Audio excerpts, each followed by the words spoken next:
Welcome to Africa Media Australia. I'm Clyde. Thanks for watching. We are very pleased with the reaction we're getting from the community in relation to our Media Watch program that we started only a couple of weeks or so ago.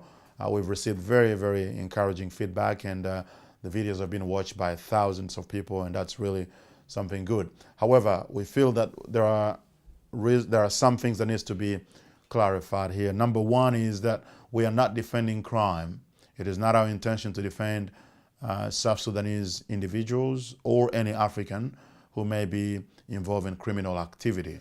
What we are doing is simply to try to show the bias, the bigotry, racism, and unethical reporting. Now, we do need to acknowledge that us African communities in Australia and in Victoria, Melbourne particularly, we have a problem.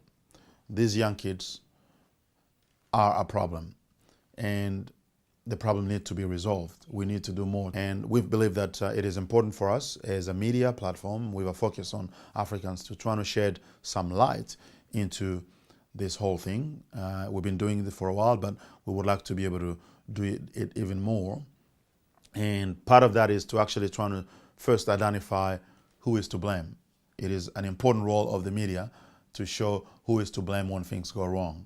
When you're trying to look into this situation with young South Sudanese committing criminal activities or violence, as we've seen in the media, even though that has not always been reported as fairly as it should, but we need to acknowledge that we have a problem. We need to find ways to identify different actors, different parties or entities that are having some role in contributing in some way into this particular situation. And I've named quite a few, starting with number one, the government, number two, the families, number three, the communities, number four, the justice system, and number five, the young people themselves. All of them have some responsibility. Starting with the government, we can say here that the government is not supporting the communities and the families enough. There is not enough adequate support from the government for these families that are having so many challenges settling and integrating into Australia. In the next few weeks, we will take the time to go through every one of these entities and demonstrate what they are doing that needs to be improved, or what they are not doing that needs to be done in order to help these kids who are having trouble. But I will say quickly that the government is not providing sufficient support for the families and communities who are grappling with this situation. More needs to be done in that level. The government also has to look at how they process people from overseas to bring them into Australia. For example, if you bring in a lot of single mothers with lots of kids, well, that is a problem waiting to happen, Yes, when these young women or these single women come to Australia with lots of children, they are themselves going through difficulties navigating the system, and the kids quickly adopt the Australian system, and before you know it, there is a war in the homes of this family, and these kids end up being in the street. The government needs to provide more money to the community organizations so that they own the problem and own the solution at the same time. If they don't have enough support, they are not going to be as effective as they may be in terms of trying to resolve these issues. The communities know the families better, they know their culture, they know their kids, they are in a much better position to assist them. More needs to be done, both by the state government and by the federal government. We know that they're starting to listen. The Victorian government has promised to give more money to South Sudanese communities, for example. That is a very good step in the right direction, but more needs to be done, and the federal government needs to do more. Number two, many of these kids have complained that they have been having trouble to have jobs. So the government needs also to look at that. There is a very high rate of unemployment in the African communities, especially for youth and for older men. And all of this is contributing to these issues. So government needs to look at some of the solutions that can be applied to give more opportunities for the young people and their parents. I know that they can't distribute jobs, but they can provide more support, either for training or placement and all that sort of thing, to give people more chance to be employed, and that will resolve a lot of the problems. Besides that, there's also a problem with the justice system, and I suppose that is linked to the government, even though the justice system is actually independent, but the government needs to look at that. The justice system is very lenient.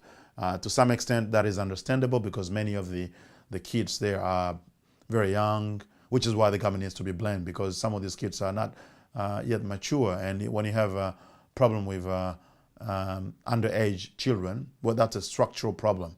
It's not just a family problem. It's not just an individual problem. It is a structural problem, and the government is to be blamed for structural problems. So those are three levels of things within the government sort of sphere that needs to be done to address this. And then we go into the community. The community is doing quite a good job, actually. You see a lot of people with very little money and very little support achieve a lot in trying to help the community to stand on its feet. However, I think there needs to be more collaboration within different entities in the communities, community associations, church or faith leaders, and not-for-profit organizations. All of that, they can collaborate more and be able to achieve more with less resources, even though I know it is an issue for many of these organizations to raise any amount of adequate support that is needed to attend to the issues. But something needs to be done to bring more collaboration and more proactiveness, including through the media as well. The community leaders have to find ways to better address the media aspect of their community work. They need to communicate better about what is happening, because you can only do so much with a limited number of people. But once you go on the media, and African media, for example, is one avenue, but there are other community medias out there. You start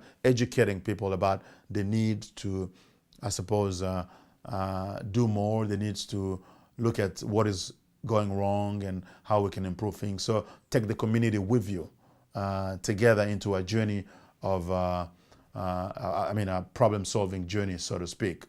That needs to be done as well from the community perspective. So two things with the community: more collaboration, a better use of the media to raise awareness and promote the work that is being done, and educate individuals and families within the communities. Besides the communities, there's also plenty of blame that needs to go to the police as well. The police has been accused of heavy-handedness previously, and apparently some racial profiling still continues. I've read things in the media. I don't always believe what I read in the media, but some of it is important, some of it is true. So we need to have a look at what the police is doing to try to work with the community and improve the way they are being perceived by the community in general, and many of these young people in particular. I have engaged with the Victoria Police, for instance, many times before. I know they're doing quite a bit, but is it enough? I don't think it is. More needs to be done. They're probably on the right direction with what they are doing, but there's a need to do more and better. Besides that, there is also the media. You know, we know that the mainstream media reporting of African communities is not helping anyone. It's not acceptable that the media should put their own interests first and vilify communities just because they want more ratings or they want to raise controversies because that helps them.